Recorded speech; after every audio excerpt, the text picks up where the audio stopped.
आज हम देखते हैं क्लाउज के बारे में कि क्लाउज क्या होता है और कितने प्रकार के होते हैं, इस वीडियो में हम समझेंगे। तो क्लाउज को हिंदी में कहते हैं उपवाक्य। इसकी पहचान देखते हैं। किसी वाक्य के अंदर दिए गए छोटे छोटे वाक्यों को उपवाक्य यानी कि क्लाउज कहा जाता है। यानी कि मान लीजिए एक सेंटेंस में बहुत सारे वाक्य मिले होते हैं छोटे छोटे, उन सभी को हम क्या कहते हैं? क्लाउज कहते हैं।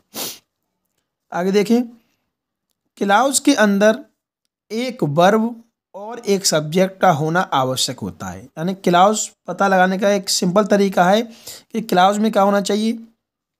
एक सब्जेक्ट होना चाहिए और एक वर्ब होनी चाहिए। अब वर्ब चाहे आपकी मेन वर्ब हो या फिर हेल्पिंग वर्ब हो। अब मेन वर्ब और हेल्पिंग वर्ब में क्या अंतर है? देखिए, जो हमारी is, am, are, was, were, has, have, had जो वाक्य बनाने में सहायता करती हैं, सहायक क्रिया जो होती हैं, उन्हें कहते हैं हम हेल्पिंग वर्ब। और जो हमारा मुख्य कार्य करती हैं मेन वर्ब जो होती हैं, जैसे कि जिनकी सेकंड फॉर्म या थर्ड फॉर्म बन जाती है, उन्हें मेन वर्ब कहते हैं। जैसे गो, कम, प्ले, ये हमारी मेन वर्ब में आती हैं। और जो वाक्य बनाने में लगाते हैं इज, एम, आर, वाज, वर, वो हमारी होती है हेल्पिंग वर्ब। तो क्लाउज के अंदर एक सब्जेक्ट और एक वर्ब, चाहे वो मेन वर्ब हो और चाहे वो हेल्पिंग वर्ब हो, होना आवश्यक होता है। तो क्लाउज के अंदर एक वर्ब और एक सब्जेक्ट का होना आवश्यक होता है। पहला पॉइंट है ये हमारा। इसमें दूसरा दिया है, एक वाक्य के अंदर कई क्लाउज हो सकते हैं। यानी एक सेंटेंस हमारा लिखा हुआ है, उसके अंदर एक या एक से अधिक क्लाउज हो सकते हैं। तीसरा पॉइंट है हमारा, यदि उपवाक्य में यानी क्लाउज में वर्ब है, हमने आपको बताया वर्ब होना चाहिए और सब्जेक्ट होना चाहिए तो क्लाउज होता है।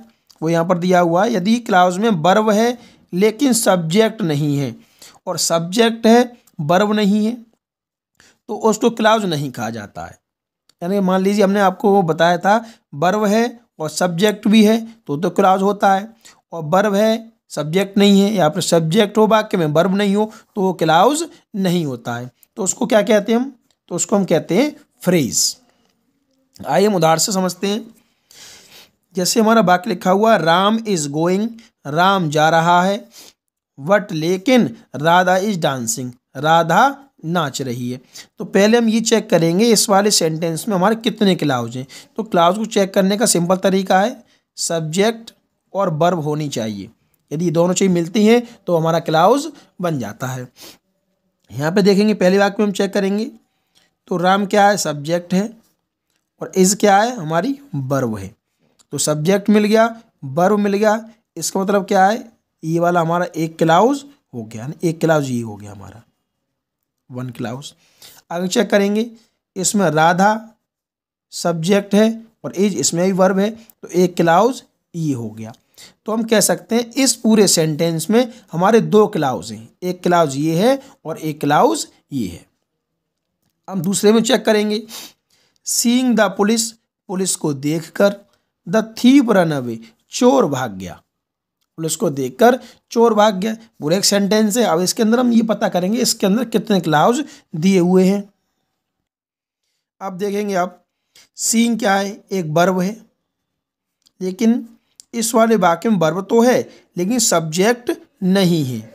तो हमने आपसे कहा था वर्ब हो सब्जेक्ट ना हो, सब्जेक्ट हो वर्ब ना हो, यानी किसी एक चीज़ की कमी होगी तो उसको हम क्लाउज नहीं कहते। जैसे इस वाक्य में आप देख सकते हैं वर्ब तो दी हुई है सीइंग, इसका जो सब्जेक्ट है वो नहीं है तो ये क्लाउज नहीं है। तो इसको हम क्या कह सकते हैं?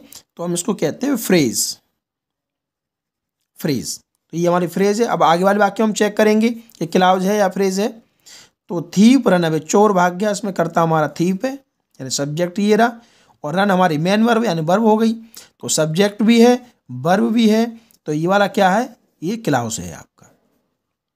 ये आपका क्या है? क्लाउज।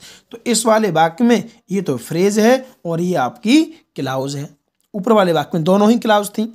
हम तीसरा वाक्य चेक करेंगे, Ramesh bought a car, Ramesh ने कार खरीदी, और Sumit wrote a letter, Sumitra ने पत्र लिखा। तो रमेश सब्जेक्ट है, वॉट वर्ब है तो ये हमारा एक क्लाउज बन गया यहाँ तक। उसके बाद सुमित सब्जेक्ट है, रॉट वर्ब है, एक क्लाउज हमारा ये बन गया। तो हम कह सकते हैं इनसे इस वाले पूरे सेंटेंस में हमारे दो क्लाउज हैं, एक क्लाउज ये है और एक क्लाउज ये है। तो बिल्कुल सिंपल तरीका है क्लाउज को पहचानने का। सब्जेक्ट और वर्ब होती है तो क्लाउज होता है, और सब्जेक्ट या वर्ब में से एक भी चीज़ की कमी होती है तो वो क्लाउज नहीं होता, तो उसको हम क्या कहते हैं, फ्रेज कहते हैं। अब आगे समझ लेते हैं थोड़ा। अब ये क्लाउज तो है हमारा, ये भी क्लाउज है और ये भी क्लाउज है, इसमें भी दो क्लाउज हैं। तो आगे समस्या ये आती है कि हमारे कौन से क्लाउज हैं। ठीक है, तो हम अभी आगे वाली वीडियो में समझते हैं कि क्लाउज कितने प्रकार के होते हैं और किस तरीके से उनको पहचानते हैं। तो हमारा है काइंड्स ऑफ क्लाउज, यानी कि क्लाउज के प्रकार, यानी उपवाक्य के प्रकार। क्लाउज कितने प्रकार का होता है? तो क्लाउज जो है वो आपके दो प्रकार के होते हैं। नंबर एक प्रिंसिपल क्लाउज, और प्रिंसिपल क्लाउज को ही हम बोल सकते हैं इंडिपेंडेंट क्लाउज, और इसको भी हम बोलते हैं कोऑर्डिनेट क्लाउज। यानी कि तीन नाम है इसके, आप किसी को भी बोल सकते हैं, या तो आप प्रिंसिपल क्लाउज बोल सकते हैं, इंडिपेंडेंट क्लाउज बोल सकते हैं, या आप कोऑर्डिनेट क्लाउज भी बोल सकते हैं। और तीनों को जो हिंदी में बोलते हैं वो बोलते हैं मुख्य उपवाक्य। दूसरा जो होता है सब ऑर्डिनेट क्लाउज हम कह सकते हैं, या फिर डिपेंडेंट क्लाउज, और दोनों को हिंदी में कहते हैं आश्रित उपवाक्य। आश्रित का मतलब होता है दूसरे के ऊपर निर्भर हो जाना, और मुख्य का मतलब होता है उसका खुद का पूरा रूप होना। हम आगे उदाहरण में समझेंगे। तो इसके तीन नाम है, principal clause, independent clause, coordinate clause. इसके दो नाम है, सबऑर्डिनेट क्लाउज या डिपेंडेंट क्लाउज।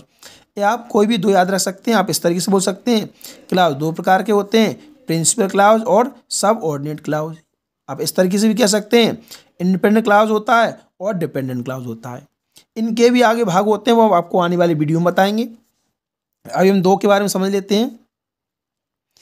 तो जिस क्लाउज का पूर्ण अर्थ निकलता है, जिस क्लाउज का पूर्ण अर्थ निकलता है उसे हम क्या कहते हैं, उसे हम प्रिंसिपल क्लाउज कहते हैं, यानी कि मुख्य उपवाक्य कहते हैं किसको, जिसका अर्थ पूर्ण रूप से समझ में आ जाए।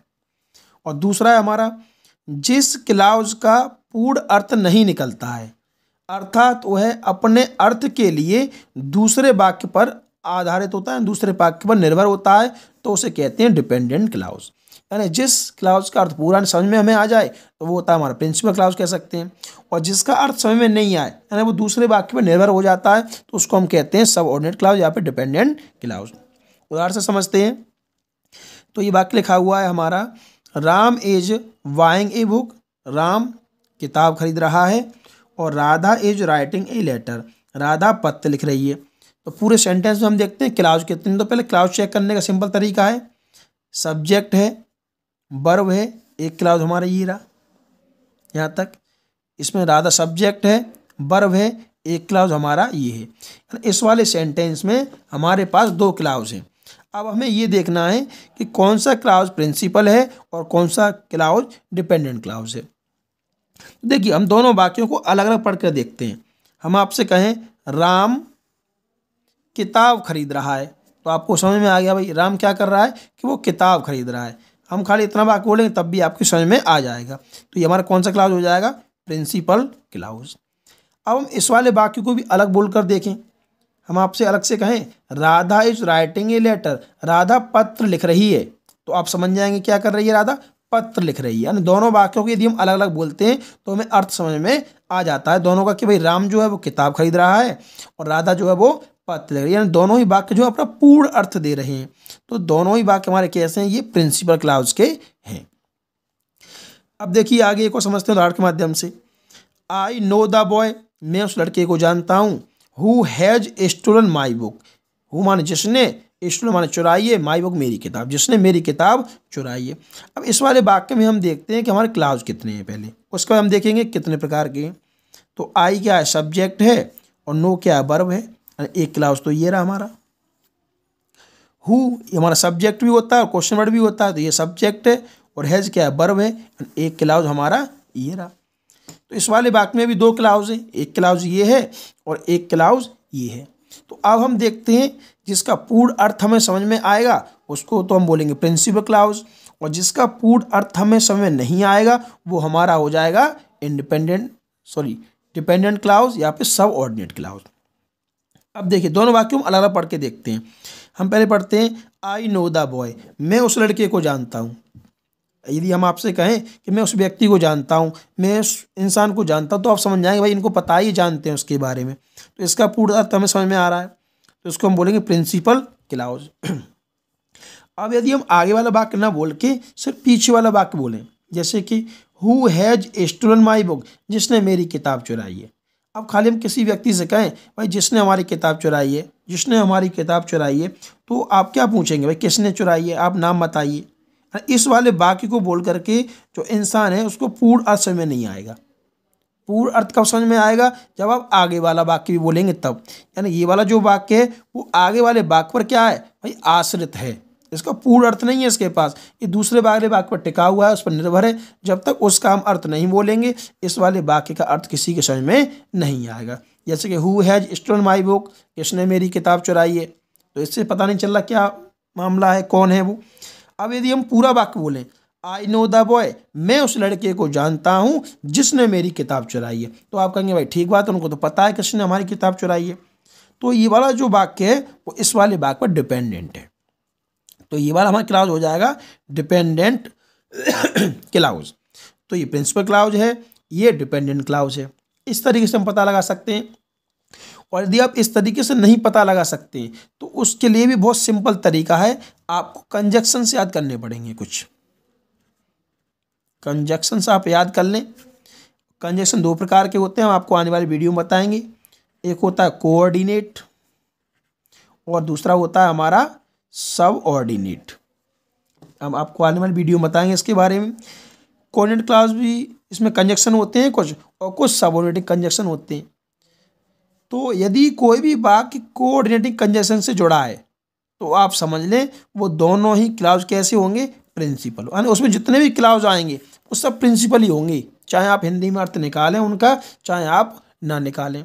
और यदि कोई भी सेंटेंस आपका सबऑर्डिनेटिंग कंजक्शन से जुड़ा है तो समझ लीजिए जो आगे वाला वाक्य होगा वो प्रिंसिपल क्लाउज का होगा, और जो पीछे वाला वाक्य है आपका वो आपका डिपेंडेंट क्लाउज का होगा। यानी एक तो अर्थ पूरा देगा और एक अर्थ पूरा नहीं देगा। तो आप ये कंजक्शन हम आपको लिखवा देंगे, वो आप याद करेंगे, तो आप इससे आप बिना अर्थ निकाले या बता सकते हैं कि कौन सा क्लास पूरा अर्थ दे रहा है और कौन सा क्लास पूरा अर्थ नहीं दे रहा है। यदि आपको हमारी वीडियो अच्छी लगी तो हमारे चैनल को सब्सक्राइब करें।